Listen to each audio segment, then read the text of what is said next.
Don't you wish your girlfriend was hot like me? Welcome to week 7 of pistol squats.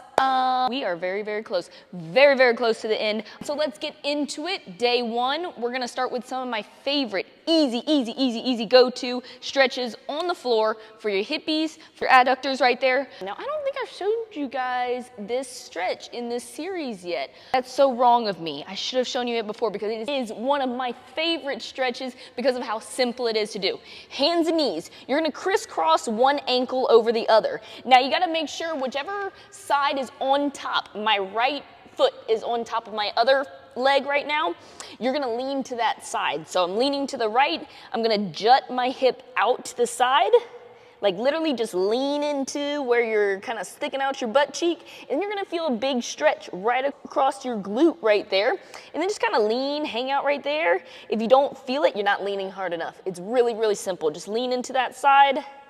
We're gonna hang out for about 20 seconds right there, switch which leg's on top, and then lean to the other side. Guys, it's a really good feel-good stretch, especially if you're sitting for a while. You got those tight hippies from squatting and doing a bunch of strength training, all that. Then we're gonna flip it up to the inside of your legs and go adductor rock backs. Now, I know you guys have done this one with me before. You're gonna stick that leg out to the side, start feeling a stretch through your inner thigh, and then sit back over that back heel.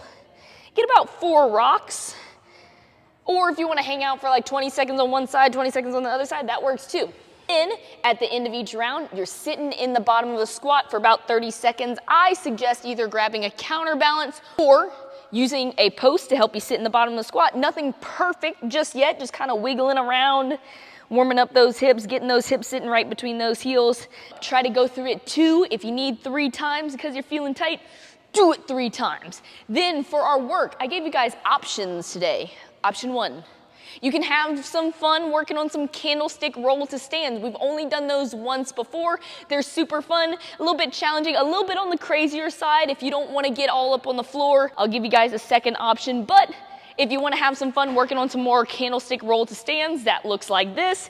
You're gonna roll back till you're on your upper back, the upper part of your back.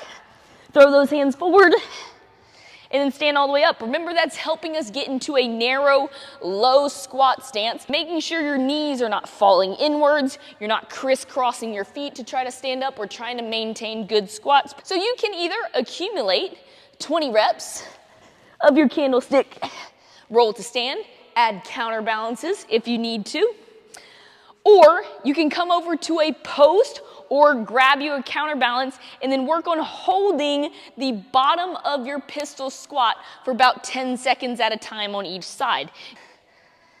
10 seconds there, 10 seconds there. If you want to take it up a notch, grab you a counterbalance, maybe a light kettlebell or a plate, hold it out in front of you, get into the bottom of your squat, hold that leg out in front. Now that's a pretty tricky little guy. Go 10 seconds on each side there. So there you go. That's a wrap on day 1. Moving into day 2's warm up, just some good old fashioned stretching. 2 sets, starting with 1 minute each side for box pigeon, the famous box pigeon. Then, this one's a little bit fancy. I got a stack of plates right here. I'm gonna take this 15-pound plate off. 245 sitting right here. We're gonna do some elevated dragon squats. I'm gonna take a really wide split stance. We're gonna push my front knee over my front toe super slow and go as far as I can, making sure this heel stays flat on the plates, and then stand all the way up. Guys, this isn't really like a strength exercise. You will be warming up those legs a little bit. I want it to be more warming up that range of motion through your ankles, a little bit through your hips, your knees, if you got some crunchy knees. So just get into a position, if you need to stack up plates a little bit higher, that'll make it easier, that you can really feel that knee falling over that front toe, and then feel out the bottom of that squat, 1 leg at a time. 5 of those on each side. Go back to box pigeon one last time, 5 of those. That'll make for a good day 2 warm up. And here it is. The last really big pistol progression before we just get into straight up pistol attempts. If you feel like you need to be spending a little bit more time in some other progressions, feel free to repeat those. But if you're ready to kind of really challenge the almost the full pistol squat. Here we go. We are gonna go heels elevated pistol squats. I got one 15-pound plate right here. I'm gonna set it on the ground. If you've been in the CrossFit or weightlifting world, you might have seen coaches elevate some athletes' heels with 1 or 2 plates when they're first learning how to squat, because it helps them keep their torso upright and maintain good posture when you're squatting. Same rules when you're squatting on one leg. You might choose to use this plate on the ground. You're gonna put your heel on the plate, the ball of your foot stays on the ground. You wanna be pressing that whole foot into that surface so you're nice and stable. Then one foot hangs out in front. If I'm going without a weight, you're getting pretty close to that pistol squat. We're gonna try a few pistol squats on each side.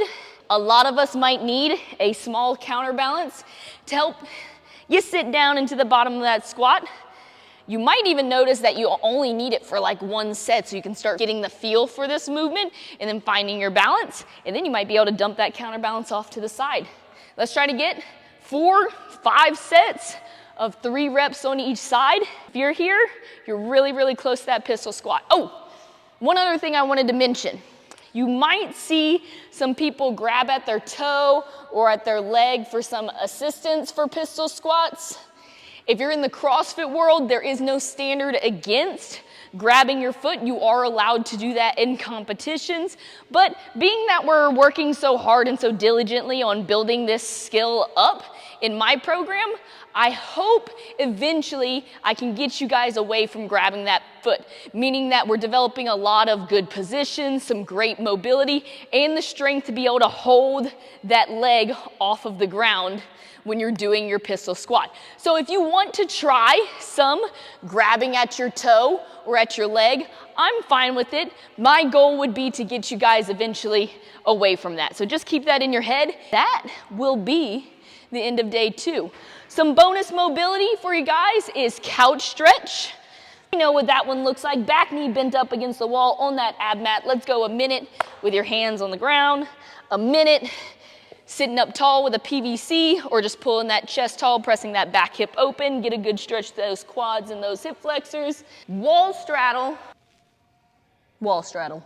And then finally, just the good old-fashioned seated forward fold pike. I would suggest doing pike today since we already did a wall straddle, so try to keep those legs a little bit piked and hanging out for 2 minutes in the classic hammy stretch. That will be week 7 of pistol squats, and then I will see you guys for just 1 more week. 1 more week of pistol squats, and then I let my little birdies fly. See you guys next time.